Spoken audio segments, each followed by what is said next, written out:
All right, this is part two of why the Turing test matters. We spent the last hour and a half talking about different interpretations of the Turing test and some objections, some philosophical issues related to Turing test.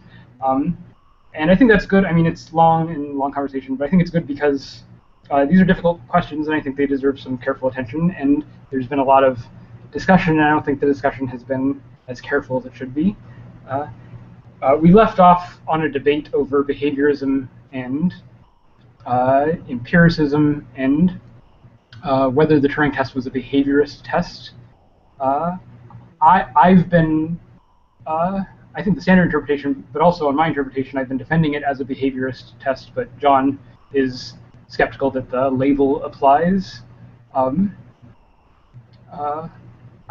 When we kept arguing about that after we cut off the last episode. I'm not sure I want to pick it up there, although I think the issues might come up, but I want to... That's a thing that we could do on a separate, yeah, like, actual broadcast, too. Like, that would maybe be something that's worth its own discussion. Yeah, I mean, in general, there's a lot of important philosophy of science issues in the background here that deserve some careful treatment, but let's go back to the test, because that's where the spotlight is. So in the last video, we talked about how the Turing test works, and I tried to distinguish between a standard interpretation and my own interactionist interpretation, where what matters for the test is that the machine can sustain a kind of activity that triggers the recognition of agency from other agents. This amounts to recognizing that the machine is a member of a certain kind of community of agents or participants. So that's all in the last video. I want to move here to talk about why Eugene matters and to treat some of the backlash to the video. So first to Eugene. Do you want to introduce that in case somebody that's watching this doesn't know what happened?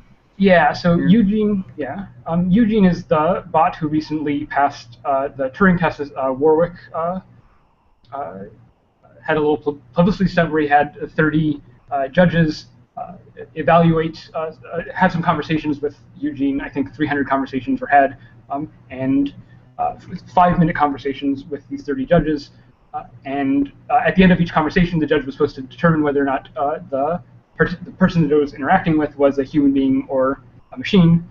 And it turns out that 33% of the cases, Eugene was able to successfully convince the judge that it was a human being, when in fact it was a computer program. Turing, in his original 1950s paper, said that, gave a criteria that no more than 70% of judges, after 5 minutes of conversation, would make a correct judgment, would count as passing the test. And because Eugene hit 33%, which is that beats or that exceeds Turing's proposed criteria, and so the claim went around the internet that the Turing test had been passed. I mentioned this in the last video, but it bears repeating here that the same group tested Eugene in a similar testing environment with somewhat fewer conversations, 150 conversations, and in that 2 years ago, in 2012, in that iteration of the test, Eugene was only able to convince 29% of the participants, the judges, and so it didn't count as officially passing the test, but was just almost there. And so in this time they did it. So there's been a lot of backlash against this test. They called it a publicity stunt, and that it was overhyped, and that in fact no machine has passed the Turing test. And the criticism has gotten even more extreme to the point where people have been arguing that the Turing test is itself irrelevant and we should abandon it. And so in this video, I want to treat these things. I want to try to defend somewhat Eugene's performance in the most recent test, and then I want to respond to some of the objections that have been raised recently. Let me just start my defense of Eugene by saying that if what Turing is interested in here is fair play for machines and treating machines as participants, then I think we've done a terrible job in dismissing Eugene so quickly in response to our frustration with this event. I think actually our frustration with this recent event isn't so much with the hype surrounding it, but instead with how low the bar that Turing actually set was. So first of all, only convincing 30% of judges, that's, I mean, that's like Congress approval ratings level of convincing. That's not very hard to meet. So the fact that 30% of judges were convinced for Eugene doesn't seem to be very convincing. And in fact, what that means is that most people, at least 70% of the people, are probably going to be able to read those same transcripts and not be convinced and find it unconvincing. In which case, most people are going to react to this test as being illegitimate because it seems like something passed that doesn't deserve to pass. Now, this kind of criticism would make sense if we thought that intelligence was really a thing that machines could have or not have. This is the standard interpretation. But on my interactionist interpretation, it's not whether the machine actually has some property, but rather whether the machine can sustain a kind of engagement, kind of participatory interaction with another agent, in this case, conversation. And if the test was actually not rigged any more than it was hyped, if the test was legitimate as far as they said, then Eugene really did sustain those conversations for that time. Now, maybe you don't find that very impressive. Maybe other machines can do the same thing and have done the same thing in the past. But even still, we have a case here where we have human beings talking to a machine and mistaking it for a real person in a way that exceeds Turing's expectations. So I think it's fair to call this a passing of the test. I just don't think it's all that hard to pass the test. I think the bar is so low to meet that it's actually really easy to step over that threshold. And I think Turing sets the bar pretty low because what he's worried about is our attitudes towards the machines. And if machines can meet this low bar, then maybe we'll have more sympathy to them and maybe accept them in more kinds of these participatory interactions. I don't know if you want to respond there. I have more things to say about Eugene. I mean, that seems, I know we're going to get to this eventually, but that seems especially important in light of some of the criticisms that Kurzweil is giving. Well, let's just wait for that later. Yeah. I'll hold on to that thought. So I just want to say just a couple more things about Eugene. First of all, people actually do talk like Eugene. Some people actually do, are non-native speakers who have difficulty communicating. One of the amazing things about human communication is that it's so accepting of even very stilted speech, so that some communication can go through and there can be some kind of cooperation. Human beings, first and foremost, are cooperating social creatures, and we almost desperately look for ways of interpreting and communicating each other. This is why it's so easy for human beings to successfully interact in the perceptual crossing experiment, because we're looking for other agents, and we like doing those things. We like having these little dances with other agents. In fact, I didn't mention this before, but in the perceptual crossing experiment, not only are we incredibly successful at finding the other agents, but we also interact with them far more than we do any other agent. So most of the crossings in the perceptual crossing experiment are crossings with other agents. This is explainable partly because they're doing this little oscillating dance, and it means they're going to cross each other a whole bunch. But what it also means is that we tend to want to spend most of our time interacting with agents and not the other objects. So, or at least agent candidates, right? Yeah, the kinds of things that we think might be agents. So one way to explain that is that somebody identifies one of the interactions as being something that might be the kind of thing that's a candidate for being an agent and not just a static object. And so they spend more time kind of dancing around with that and seeing whether or not it lives up to their actual expectations. Right, that's right. And yeah, good. And the idea of the interactionist interpretation of the test is something we should consider something intelligent insofar as you're capable of sustaining this performance. And it might be that something can sustain the performance for 5 minutes, but after minute 6, you suddenly realize that no, it's not very intelligent. And maybe there's all sorts of discussion of how to extend the Turing test. There's the so-called total Turing test, where the machine not only does it in this limited conversational environment, but does it persistently for all time, and also its appearance is indistinguishable from other human beings, so that there's no limitations on its performance. In other words, it's entirely behaviorally indistinguishable human being.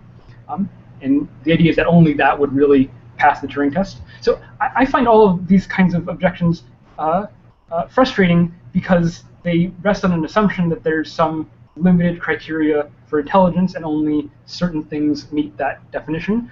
I think well, the interpretation. That's not the right way to put that. I mean, surely only certain things should meet the criterion for intelligence. Not everything is intelligent. Maybe it's better to say only certain kinds of things meet that criteria. Even better to say that the kinds of what counts as the kind of thing that meet the criteria are the kinds of things that also behave in the right, exhibit the right sort of behavioral performance. So the point here is that the kind of thing that we're looking for is identified with a behavioral pattern of activity, of behavioral performance.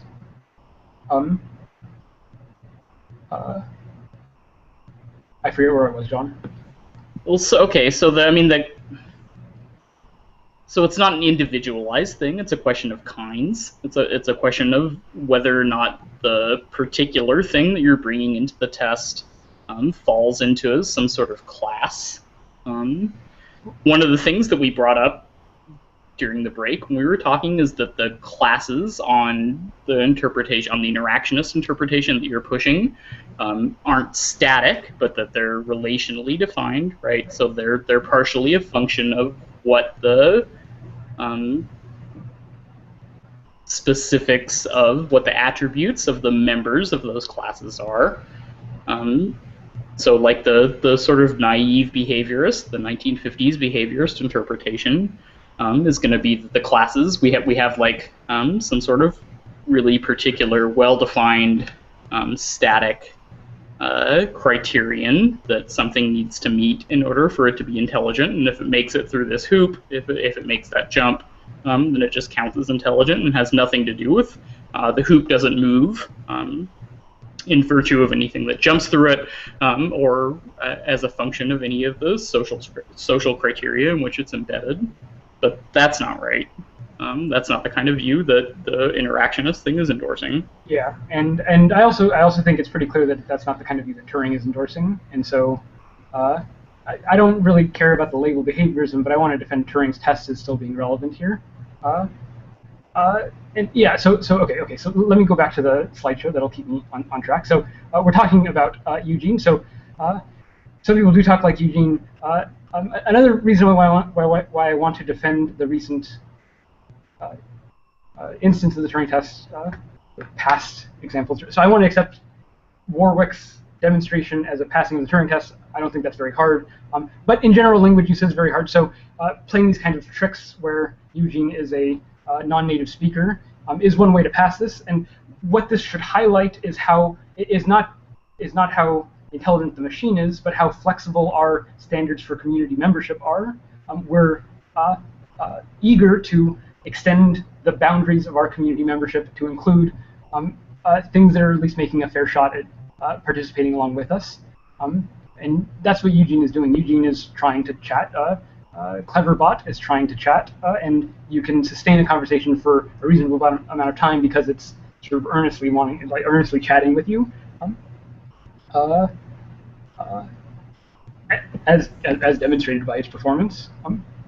So one last defense of Eugene and the hype around this experiment. I want to talk about hype and science at the end of the conversation here, but one last defense of Eugene in particular is that I think right now we sort of desperately need a discussion of AI, artificial intelligence, and the role that the machines that are participating with us in all sorts of social and political ways, what role these machines have in our social communities. I don't think we have a good sense of this. I don't think we have a good public discussion of this. I think part of the reason we don't have a good public discussion of this is because we don't have a good public discussion of technology, because it's the vocabulary of technology has sort of been usurped by the singularity people, the futurists who have very suspicious ways of talking about technological change. I think the right sort of way of talking about technological change is in terms of the dynamics of multi-agent systems, where some of those systems are human beings and some of those systems are machines of various sorts, and some of the you have a plurality of systems interacting in these complex environments, and what you want to know is, are the systems doing the right sort of thing for the task that that system is engaged in? I think this is exactly what Turing is trying to do with his test. Under my interactionist interpretation, what he's worried about is whether or not machines are participating with us. So I think Turing sets up a very important discussion for us to have about the role that technology plays in our social lives. In other words, what Turing is doing is a philosophy of technology. He's not doing a philosophy of mind. I think this is what a lot of people get wrong about Turing, is that they think that Turing's trying to defend some substantive, although minimal, view of the mind, and that his test is designed to express his view of what the mind is and what counts as a mind. And I think that's wrong. Functionalism. I mean, it gets recruited into functionalism. Right. That's right.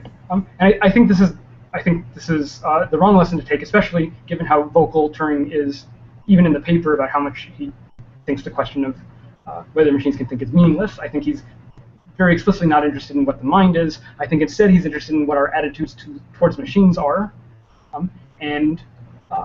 In an environment in the 1950s, when people were worried about these thinking brains that were just starting to be produced, I think Turing felt some social obligation to talk about machines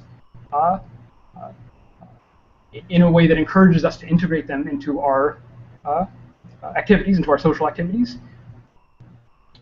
So he's talking about engaging in a conversation with the machine because he thinks that that's going to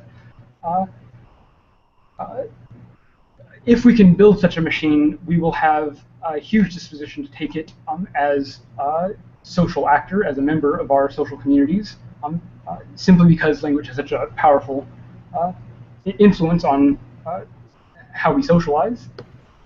Because that's something that's already been defined by the other kinds of agents that we've been taking as social agents for a really long time. Right? I mean, and that's the point, that all it needs to do is to meet the criterion that's been defined by this set of agents that have already been integrated. I mean, so that looks behaviorist because each individual thing doesn't actually have to do anything, but each individual agent doesn't have to do anything but meet a particular well-defined criterion. But every time an agent gets added to it, the criterion changes a little bit. And that's the way in which it's not entirely just the naive behavioralist, it doesn't seem like. Yeah, okay, maybe sophisticated. I mean, it's behaviorism with 50 to 60 years of science behind it. Yeah, and that's important. Yeah, no, it is important. And I think it's more than just scientifically important. So the perceptual crossing experiment is supposed to demonstrate how Turing's view is relevant to ongoing experimental work understanding the mind. But I also think it's socially important. I had a good point here, and then I lost it. It's socially important in what respect? In virtue of the fact that I had the example that I want. The particular example that I was thinking of was we're increasingly using social media like Twitter to make predictions about social events, forecasting social events, so outcomes of elections, but also trends in fashion or whatever. We use social media forecasting quite a bit. And the idea here is that by looking at people's behavior in social media, like their tweets or their Facebook likes or whatever, we can get a picture of the preferences and opinions of that population. And that's true, and it's interesting, and there's lots. This is the big data sort of revolution. It's really interesting.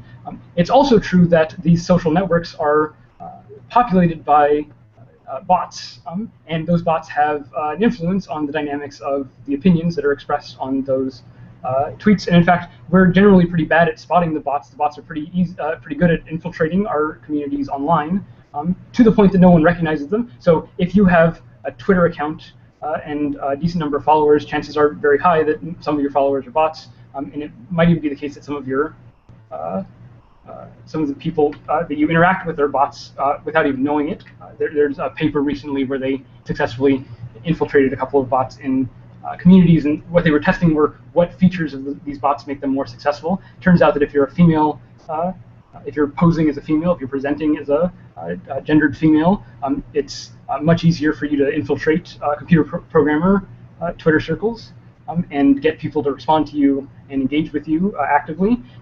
And once you have some of this, once you have a sort of a background, a history of this kind of social interaction with other real people, it counts as credibility going forward. So anyone who has any suspicion of you, whether you're human or not, might check your history, and they'll see a bunch of these seemingly legitimate interactions with other people and consider you human being also, and count you along with the statistics.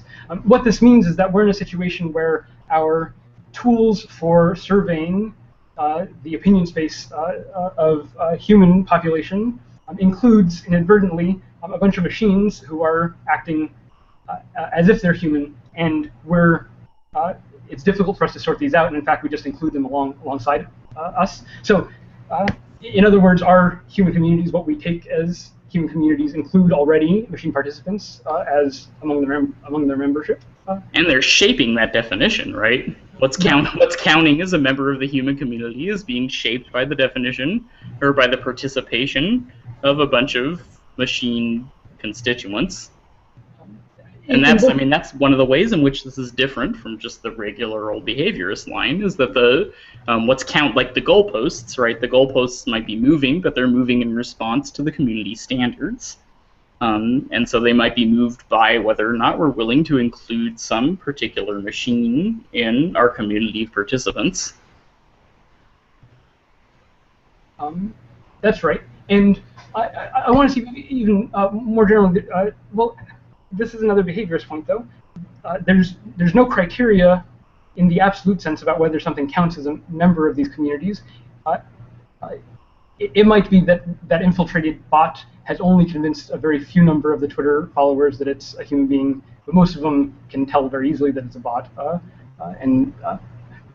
But nevertheless, because it's convinced those few people, it can have an impact on those dynamics. And so if we want to understand how those populations behave over time, we're going to need to take those robots into account, even if people are able to effectively distinguish them. So the point here is that is that the behavioral indistinguishability isn't even, I mean, Turing sets the bar really low for this, so you don't have to have even 100% behavioral indistinguishability. You just have to be able not even close. Yeah, not even close. You just have to be able to convince some of the agents to participate with you in a way that covers for your membership. This is the way that human communities work generally, though. So there is no normal human being. There is no standard package of things that a human being has. Human beings are incredibly diverse and have an incredibly wide variety of abilities, and some of them are very, very low functioning. And part of what helps their way in the social context is the support of other members who accept them despite those limitations and allow them access to that community. They're willing to integrate them and give them the kinds of privileges that somebody that's a standard member of the community has. I mean, and that's just all it means to be a member of the community, right? Is that you're able to influence other members of the community. And so if the standards for membership fall out of the average of interactions between different members that are already in there, then every time somebody gets included, the standards are going to change. So, I mean, again, the behavior is a moving target. The standards for what's going to count as being in there is not always the same. Once we've integrated in Eugene or whatever, the fact that somebody's been able to defeat the quote-unquote defeat the Turing test in this way is going to change the way that people who are judging this in the future are going to respond to it. Which means it's not just behaviorism, it's a community-defined behaviorism. Yeah, I mean, I think that's right. I think there's a conversation to have about behaviors being sympathetic to this point already in the 1950s, but I don't want to have that conversation now. I want to move on instead to the criticisms. So just one last thing about Eugene. If this is right, if the issue here is about acceptance of a community participant, the fact that everyone almost unanimously rejects Eugene as an intelligent agent, even the people who wanted to still defend the Turing test, seem to suggest that Eugene isn't really intelligent. The upshot of this is that we haven't accepted Eugene as a community member. We've rejected him, and that says something about the Turing. I think that's an even more important criteria here. I think even if Eugene passes the formal Turing test in that stunt, it's failed the social Turing test of have we accepted him as a participant, and we haven't. And maybe that's disappointing, but I think it makes the case for holding Eugene-style publicity stunt events even stronger, because eventually we want to accept one of these things as a member of the community, and the only way we're going to do it is if we have these kinds of tests over and over and over again, and so we can start to see legitimate improvement, and we can start to get a sense of how these agents behave and what it would mean to accept them as a community member and so on. And so for all these reasons, I think I'm a minority position in the internet's reaction, that I sort of like the fact that they did this test and that they were hyping it way up, because I think we need to talk about this, and I think it's pointing in the right direction. I think it's especially good that they are making Turing relevant again for a discussion of artificial intelligence, because I think there's a lot of people who have the suspicion that Turing is outdated or obsolete, and so even just having this conversation I think is important. So with that in mind, I want to go ahead and turn to two specific criticisms or objections that have been raised recently. The first from Kurzweil, the not yet objection. Ray Kurzweil, the godfather of technology hype, argued recently. So he has in one of his books about spiritual machines, he has a prediction, because that's what he does in his books, is he makes these predictions. And his prediction is that a machine will pass the Turing test by 2025. Which is 16 years, no, I'm sorry, 10 years in the future, 11 years in the future. Okay.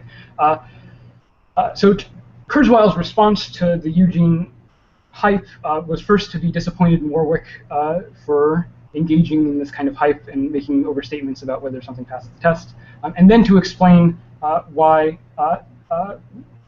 he predicted 2025 and what his specific criteria is for passing the test. So he made some bet with someone about that the machine would pass the Turing test. Kevin Warwick, right? I don't think Warwick was the person he made the bet with. No? No. Oh, okay. Warwick was the guy who did Eugene. Huh. Let me find that. Nah, it doesn't matter. Okay. Okay. So Kurzweil then lays out the specific criteria that he set out in his bet about when something passes the test. The really important, so Kurzweil's criteria is a lot less rigorous in some ways than Warwick's criteria. There's fewer judges, there's fewer conversations that have to be held. I think Kurzweil only requires 3 judges. And the passing the test is a matter of having a high-level conversation. So the trick about Eugene being a non-native speaker won't hold in Kurzweil's version of the test. You have to be a native. You have to pretend or present like a native speaker. And so Kurzweil's response to Eugene was that this isn't enough. Eugene doesn't actually pass the test. What's really going to pass the test is when it meets the criteria that I set out in this bet, and that's probably not going to happen until 2025. My interpretation of Kurzweil's response here is just that he's protecting his prediction, because if Turing's test is passed too soon, then it looks like his prediction fails, and that would look bad. It would throw off the rest of his predictive stuff. One of the things that he predicted is that people were going to make bad judgment calls about this, right? And that he would say that no. Like, he predicted that a lot of people were going to say things that passed the Turing test. So this is a self-fulfilling prophecy. Yeah, this is a self-fulfilling prophecy. This is the real Messiah will come, but lots of messiahs will claim to be a messiah before the real Messiah comes. And I'll say no.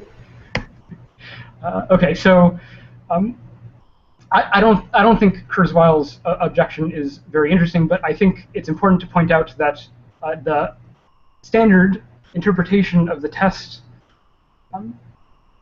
also holds that Turing failed in his prediction. So Turing predicts that something will pass the test by the year 2000, and the standard interpretation says, look, Turing failed to do this because we don't have a machine that does it. And Kurzweil's response here is also that Turing's test is fine, but we just haven't got it yet. We just haven't met the criteria yet. And Kurzweil is sort of notching the bar up just a little bit. Maybe Turing's bar was a little bit too low, and we notched the bar up a little bit, and there's slightly more criteria that we have to meet. Yeah, he makes a big deal about how he's tinkered with it, right? That he's changed things a little bit, and that he spent a long time with his interlocutor, like deciding how, which makes it sound like a lot more legitimate than potentially it is.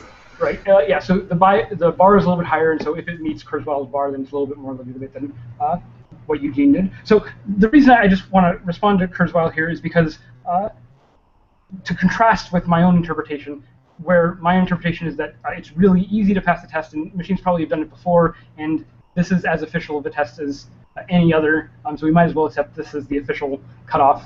But it doesn't really matter, because the bar is so low to meet that machines have met similar things before. You can do it on, you can talk to Cleverbot and be engaged in a conversation with the machine quite easily today.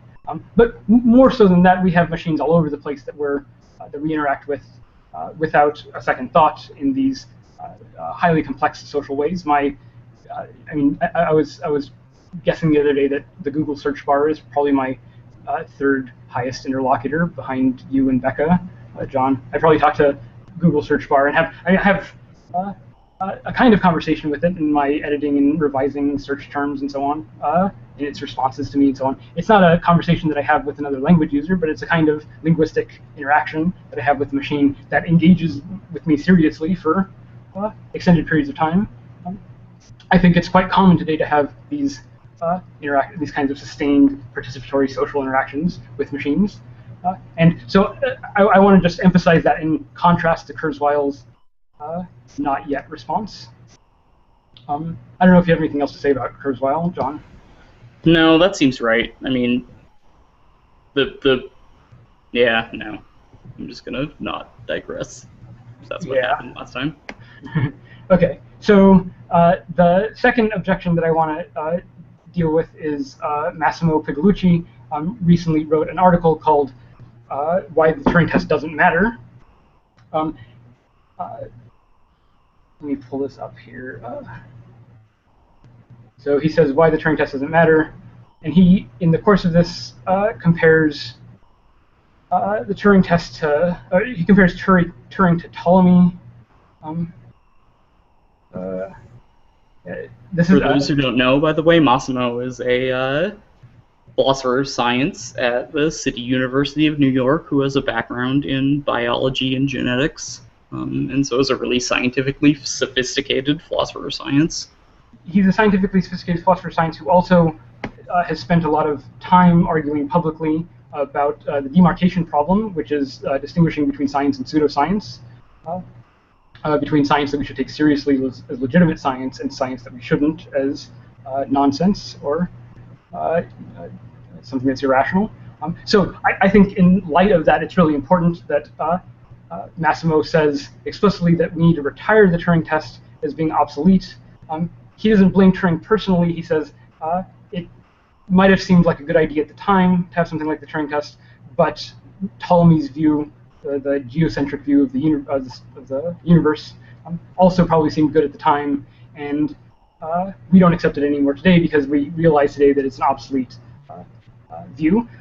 Massimo instead suggests his own criteria for intelligence that any intelligent being should meet, and he lists a couple of things like it should be intelligent, it should have some power to calculate, it should be self-aware, it should be sentient, it should have some memory, and he says it's obvious that human beings have all of the above, and so anything that's an intelligent machine should also have these things. Eugene clearly doesn't have these things, and in fact the Turing test is incapable of recognizing whether something has these things. So therefore, the Turing test just isn't sufficient for judging the kinds of things that we want to know about an intelligent machine.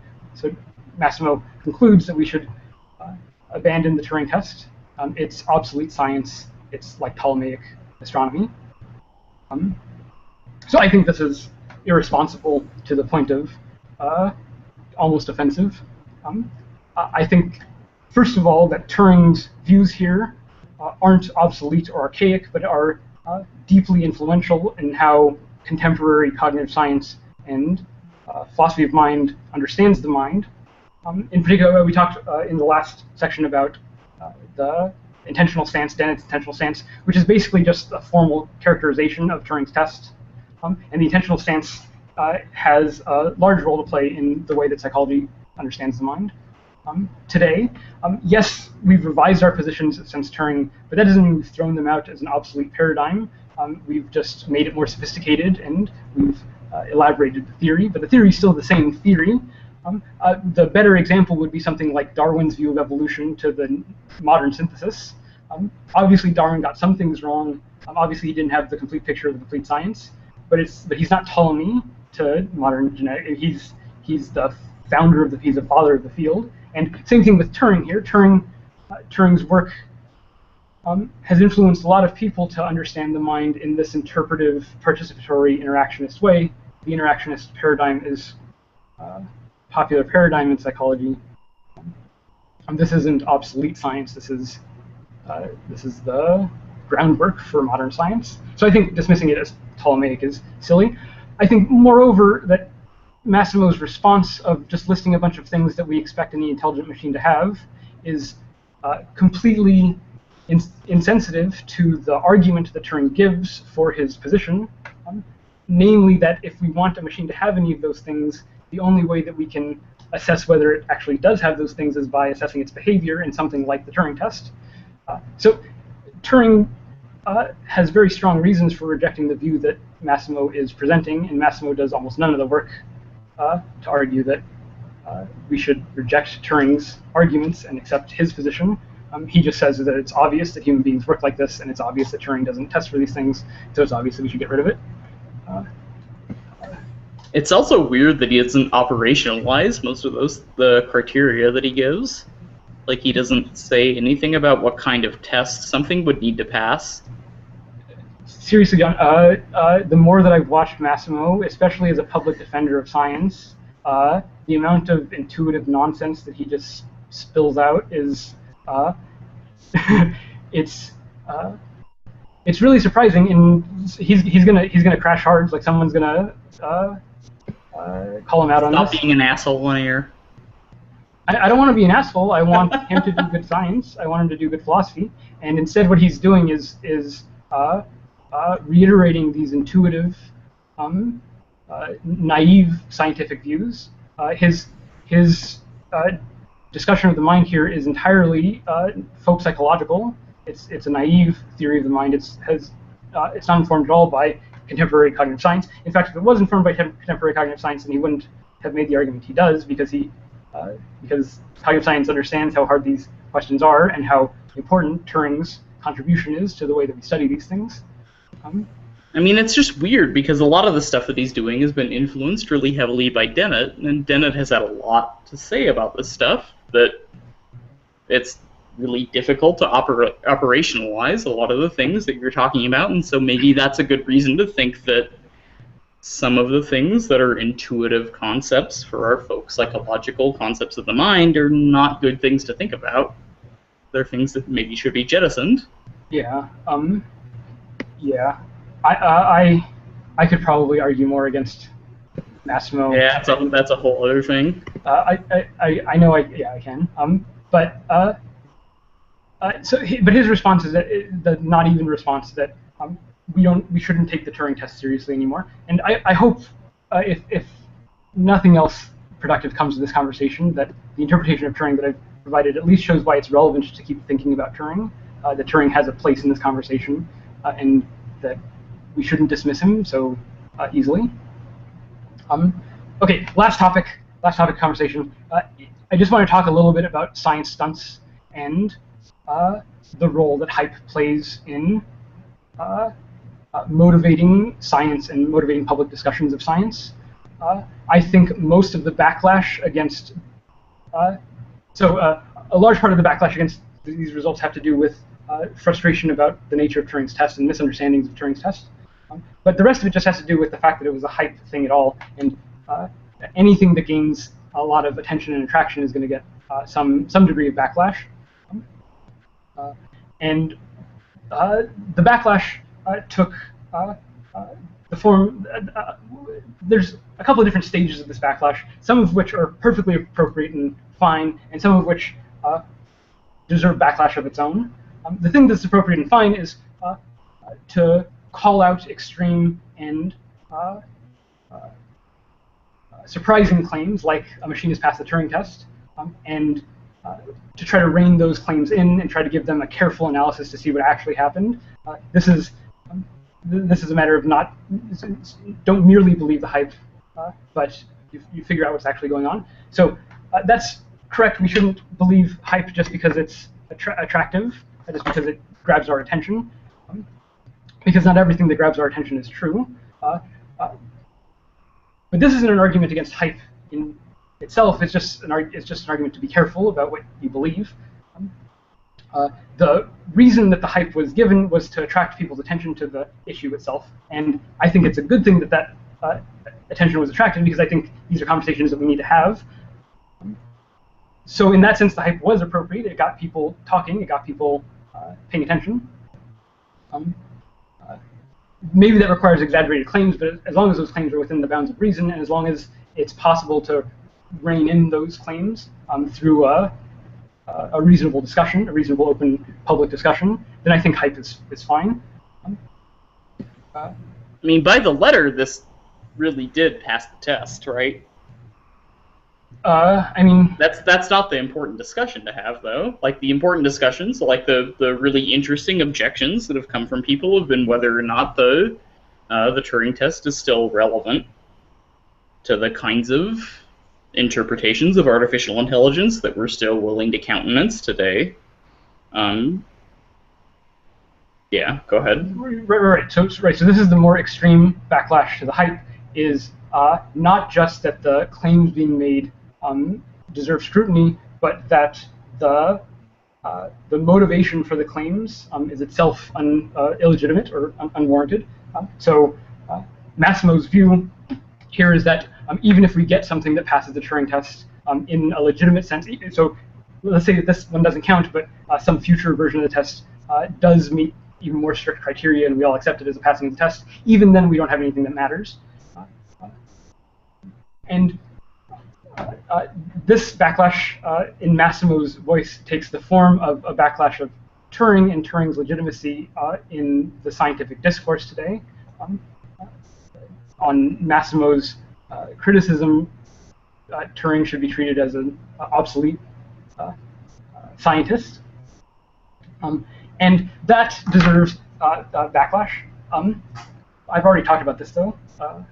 I forget where I was going now. I mean, you might compare this kind of thing to the like old definitions of what counts as physical, for instance, right? So like Descartes' definition of physical substance as being impenetrability, and the idea is supposed to be that that's just a definition that's just completely obsolete given what we know about the way that the world works.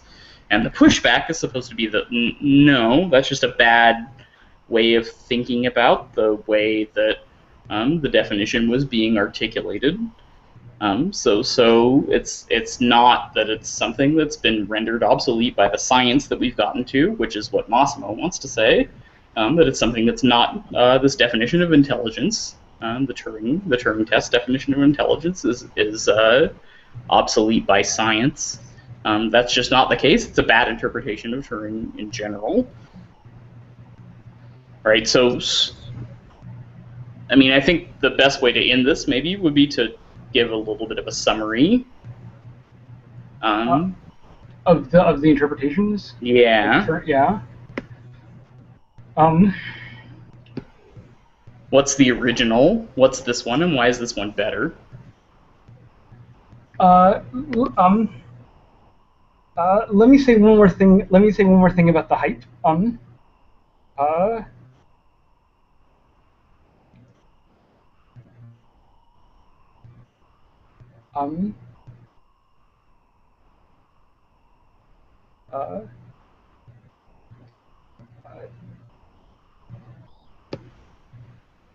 The hype about what? The hype about Eugene passing the test and whether that's a good thing for public science. I mean, the reason why this is tricky, the reason why this needs some discussion is because not only are there issues with artificial intelligence, but there's also all these issues with public debates about science and how that works. There's much more serious cases, I think, of public debates of science, like climate change, that probably aren't as serious as the Eugene case. Maybe the autonomous drones discussion is probably pretty serious, but the cars too. Yeah. So hype, exaggerated claims, lies aren't just sort of good or bad in the abstract. They serve a particular role in organizing the social dynamic. They attract attention.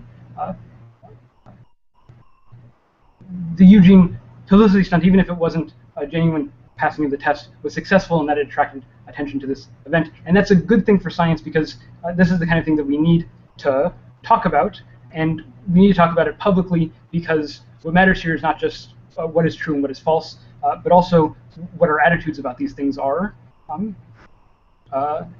It doesn't just matter that the climate is changing. It matters that we have an opinion about that and that we just can agree and collectively take action in response to that. And that requires something about our attitudes to change. And the point of the public discussion of this science is to influence those attitudes in these ways. And for that reason, it's, I think, perfectly appropriate to hype up passing of the Turing test because we need to attract attention to these discussions around participatory machines.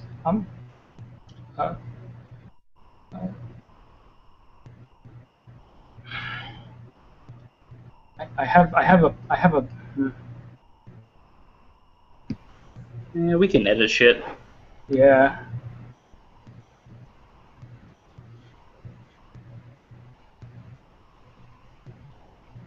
You have a what? There's something else I want to say about attention dynamics here. I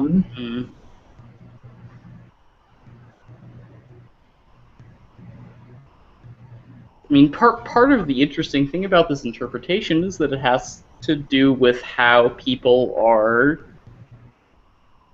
treating agents, right? I mean, I keep coming back to this, and like, I mean, maybe I'm just harping on something that's not relevant, but it seems like that's really the big difference between the kind of view that you're promulgating and the traditional interpretation of the Turing thing. It's not a static definition of what's intelligent. It has to do with what's being brought into the community, and that's attention, right? I mean, as we bring in things and start to treat them more and more as agents that are part of our social community, what counts as a legitimate agent in our social community changes. And that's not the kind of thing that Turing had in mind, but maybe it should have been. I mean, I think it is part of what Turing had in mind. But that's irrelevant. I mean, whether or not it is what whether or not it's what he had in mind, it's in the spirit of what he was going after. It seems like. I mean, exegesis aside, like that's not the kind of thing that's important. Trying to dig out what he was actually after in his own writing. The spirit behind it is this. Yeah, I think that's why I'm resisting the behaviorism, because I think Turing is obviously behaviorist, and I think Turing has the right position here. And I think my interpretation of Turing is what Turing was actually doing. So that's why I wanted to defend. I don't care about the behaviorism label, but what I do care is that Turing gets this stuff right, and especially gets this interaction stuff right. So this is what I want to say about the attention dynamics. Is Turing makes a prediction about how social attitudes will change as we increasingly engage with these machines, and he tries to propose experimental paradigm, a situation where human beings can engage machines in this way, if only to practice how it's done and to help the machines learn how to do it better. But Turing knew that there was no particular spot at which the machine will pass the test, because for that to happen, social attitudes, the conventions by which we judge these machines have to change, and that just takes time. So generating these kind of hype dynamics in the social discourse is part of what allows more people to consider it a live option that the Turing test does get passed. If someone was just working on Eugene in their basement and never releases Eugene in the wild to talk to other people or to have people consider whether or not it's intelligent, then it doesn't matter as intelligence because it's never a part of any community. Part of what gives Eugene at least a shot at that membership is that we're all talking about him and that we're all considering his status as a community member. And the only way that social attitudes will change is if we think about these kinds of issues. And I think that warrants the hype that it's generated. One of my favorite examples that I think illustrates this really well is I forget what the name of it is. It's that one from the Furby-looking thing from the MIT Media Lab where the Leo? Yeah, Leo, that's it.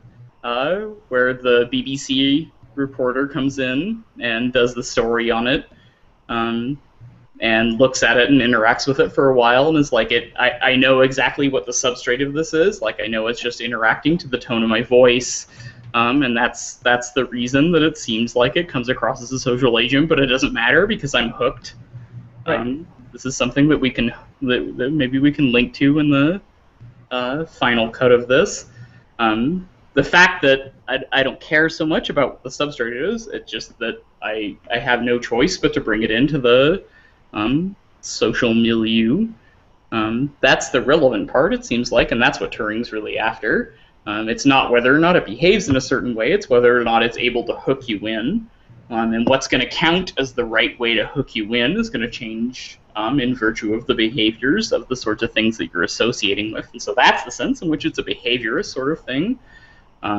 But it's not the naive behaviorist in which you set some sort of goalposts and either you kick it through that or you don't. The shape and the distance of the goalpost changes depending on what the teams look like. I mean, and that suggests certain ways of adjusting iterations of the Turing test, of instances of the Turing test, to accommodate that. So you don't just say this is a generally intelligent human being, but you say this is a member of a particular community. Right?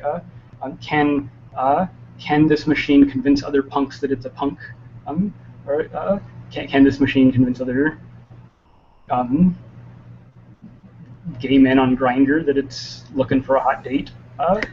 Right. So it's not some general capacity for intelligence. Turing's not interested in that at all. What he's interested in are the specific conventions that shape community membership for individual human communities.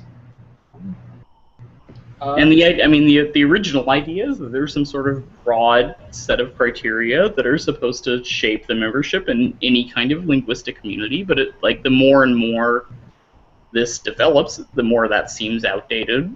That doesn't seem like it's the case anymore. And that's the sense in which it seems like the old behaviors paradigm fails.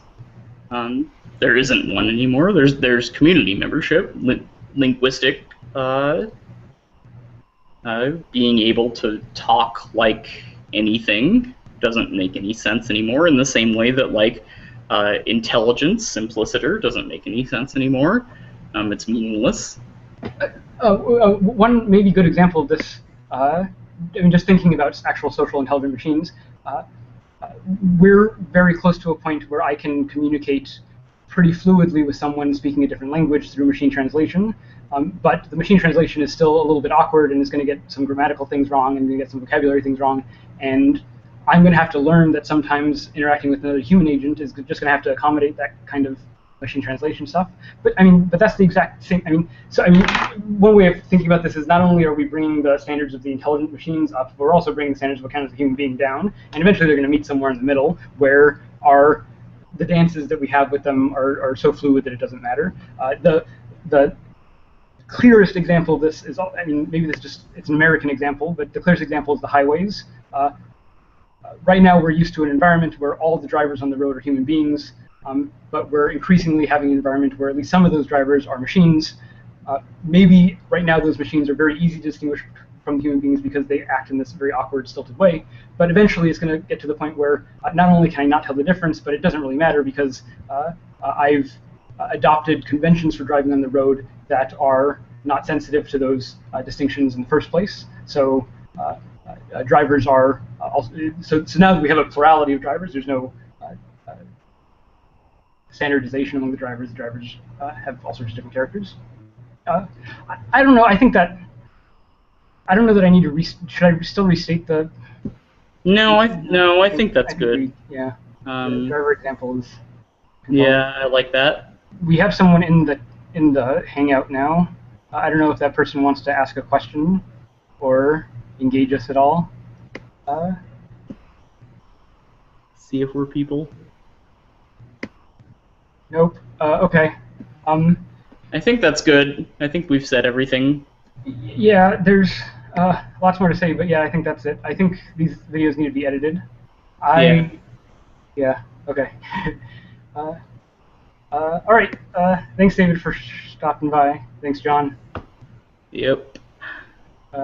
Bye, Internet. Love you, Internet.